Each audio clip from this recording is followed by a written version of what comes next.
Learning objectives. After completing this module, learners will be able to explain the life of tribal groups, enlist the ways in which colonial rule affected tribal life, discuss forest laws and their impact, recall the problems associated with trade, describe the efforts of Birsa Munda for the tribal groups. Life of tribals.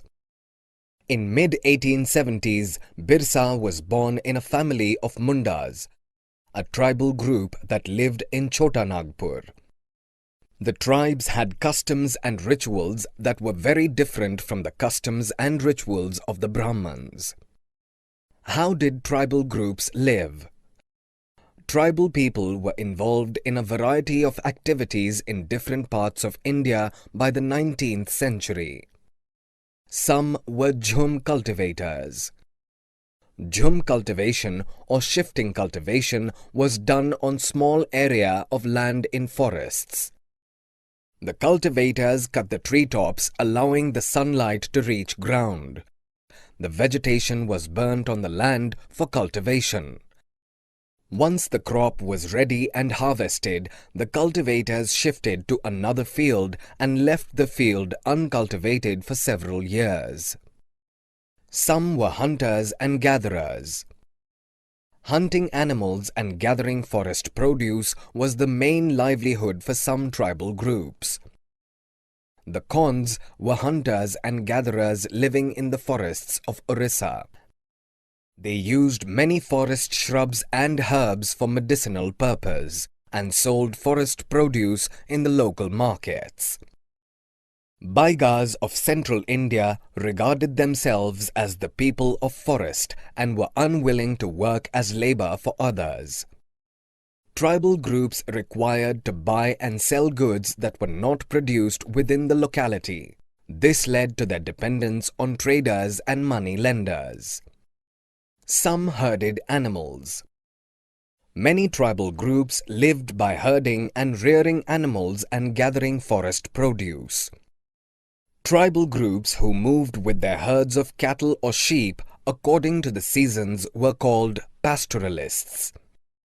Example, cattle herders, the Van Gujjars of Punjab Hills and the Labadis of Andhra Pradesh. Shepherds, the Gaddis of Kullu. Goat rearers, the Bakarwals of Kashmir. Some took to settled cultivation.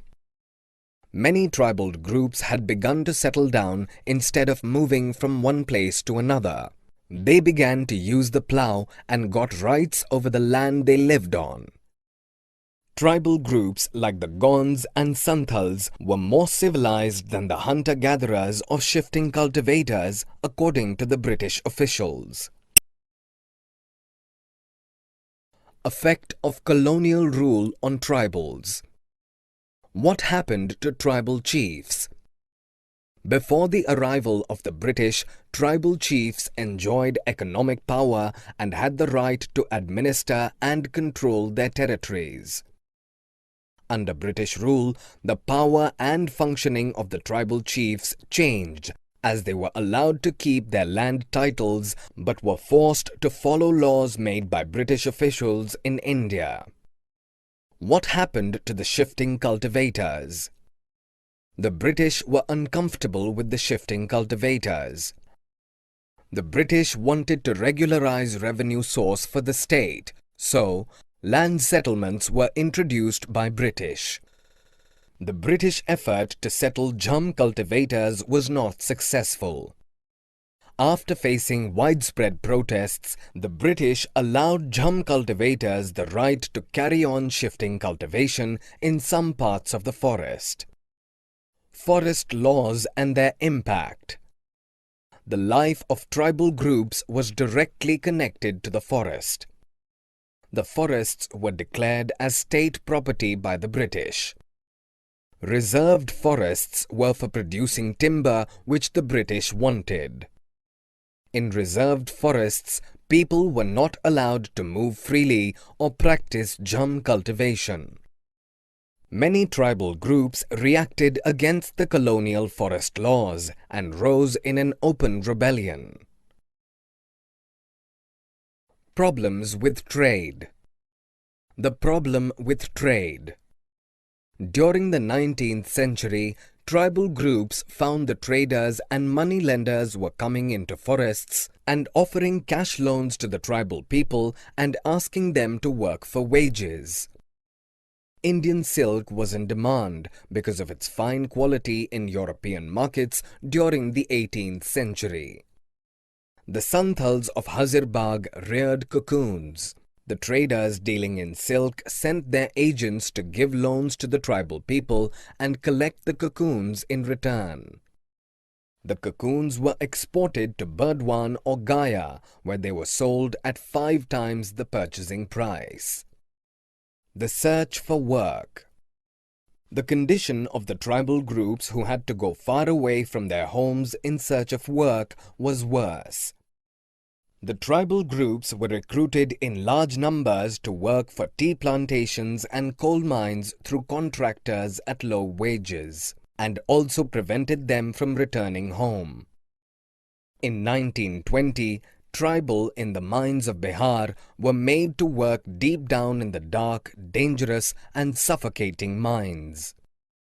In 1920s, over 2,000 workers died every year due to adverse working condition of Indian mines. Regional revolts against the British. A closer look. The tribal groups rebelled against the changes in laws, restrictions on their practices, the new taxes they had to pay, and exploitation by traders and money lenders. In 1831-32, the Kols rebelled. In 1855, Santals rose in a revolt. In 1910, Bastar rebellion in central India broke out. In 1940, the Worli revolt in Maharashtra was observed. Birsa Munda. Birsa Munda was an Indian tribal freedom fighter, religious leader and folk hero who belonged to the Munda tribe. He spearheaded an Indian tribal religious movement that arose in the tribal belt of modern-day Bihar and Jharkhand in the late 19th century. The British officials were worried as the political aim of the Birsa movement was to drive out missionaries, money lenders, Hindu landlords and the government and set up a Munda Raj with Birsa at its head. In 1895, Birsa Munda was arrested. He was released in 1897 and he toured the villages to gather support. He urged people to destroy Ravana, Dikus and the European and establish a kingdom under his leadership. In 1900, Birsa died of cholera and the movement gradually faded.